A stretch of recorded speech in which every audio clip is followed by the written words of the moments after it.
Alright, men, focus up. Today, we're going to be talking about the American infantry squad in comparison to the Chinese infantry squad. Now, as we prepare for these next cycles of deployment and what could possibly be a future war against the Chinese army, it is essential that we know the ins and outs of their possible weapons and what they're going to do. Specialist Ligma, would you get the next slide for me? Now, we don't really need to touch too much on our infantry squad. We know the makeup of ours. We have our two team leaders, right? They carry their rifles.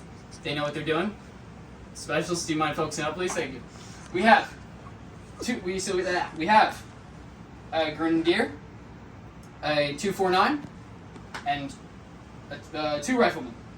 All right. As it depicts here, we are part of a bigger platoon of about 30 people.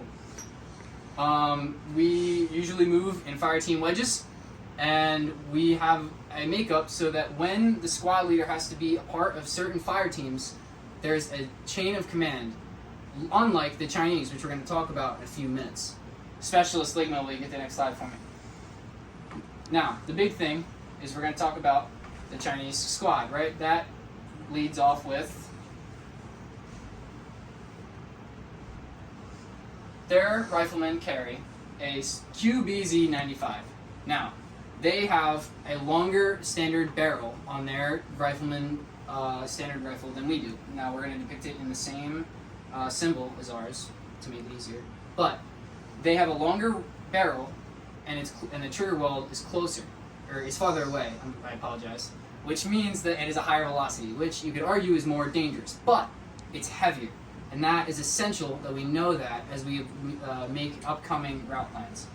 Next, we're talking about the QJY-88, which is their equivalent of a 249. They carry this thing in all of their squads, as we can see in their rifle squad. They have a max effective range of 1,000 meters, which is similar, if not a little lower, right, than the M249. So, we have an advantage in terms of max effective range. And finally, the big one that we could talk about is the DZJ-08 rocket launcher, which is the equivalent to our AT-4. Now, this is not a one-shot, if I'm correct, right? It has multiple rounds, but it takes longer to reload. So, it is essential that we know how many that they shoot until they have to do the next round so that we know when to advance, right? So, what are our advantages, right? Our advantages are that all of these weapons are heavier than the ones that we have, and these often come in motorized platoons. What do we specialize in as an infantry force? Our ability to maneuver and adapt, right? We've learned that through various wars. Specialist Ligma, if you do not wipe that smile off your face, it'll be a bad day. Yes, Sergeant. Our ability to adapt and overcome in multiple environments is the most effective thing that we have in the Army. They are motorized, and they do not tend to strain from being motorized.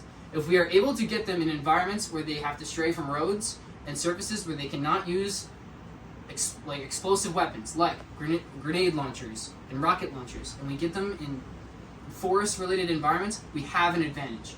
And I think that is a bigger advantage than the population advantage that we all know that they have. So, it is very effective and very essential that we know this entire personnel group, and you all better know by next week. You will be quizzed. Is there another slide?